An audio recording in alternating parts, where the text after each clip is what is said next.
by Alberto Baptista from Venezuela, and it's endosound, and the concept of doing, EUS not only for, also in patients who have some complaints and do EGD and ultrasound.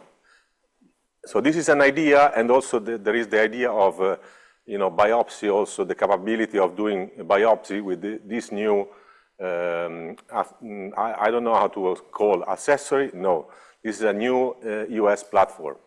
It's I got to use it in Carlos's unit, and honestly, it's the ultrasound image is amazing, and the biopsy, it's really, you don't even think about it. It's just like a regular biopsy. It's amazing. So I hope Alberto will show us a biopsy and the use of this new EUS console. Here you're seeing, I don't know if you have the endosound image on your screen. I think the image is amazing. It's an attachment where you can use any endoscope.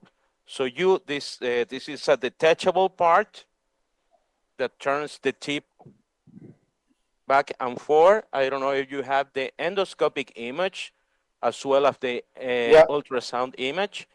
And with this handle, you can angle the tip of the endosound. The tip of the endosound, it's reusable, but this is a detachable one.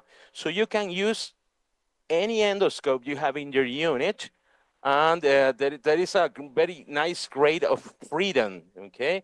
And also the image is very, very good, as you can see here, because I wanted to do a very nice biopsy with this new platform that is fantastic. You can take this endosound wherever you want. I don't know if you can see here, but this is, can you show with the camera here? What I found interesting about the biopsy is this is all the equipment. This is a small box that I have in my right hand. This is all the equipment. You don't need necessarily the touch screen. You can take this with you, and you can use any laptop. So it's amazing. It's such a small box, and the image is amazing. Yes, yes, it is. Yes, it is. Here you can see the Doppler function. And what's interesting is, like, to do the biopsy, you can move the probe with the thing you showed. But when I did them, I found that actually the probe, when you put it up against the lesion, it moves by itself. So you don't even have to think about it. The probe it goes into good position by itself. That's right. You can have a front view biopsy. But because I have a big experience with the Olympus forward view. Yeah. So it's for certain things it's very good, because you get attached to the mucosa, and the needle comes out straight. You don't need. You just need to get into the right position. I think, in my experience with the forward viewing scope, the most difficult portion was the uncinate process, because there, it's very difficult.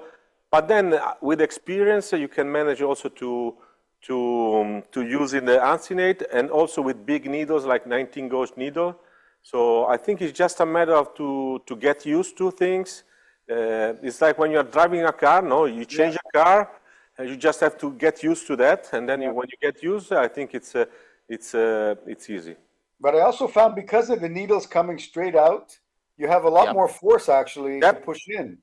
Yes, you have the axis of your needle just in front of you. When you deal with these subepithelial lesions, for example, with a GIST or a leiomyoma, it's very easy. You can go very fast in the middle of the lesion because of the consistency.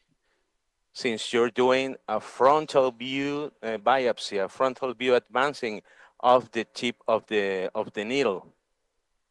Well, you see how the needle comes out in a really good angle, like as in relation to the probe. I think this is a very nice demonstration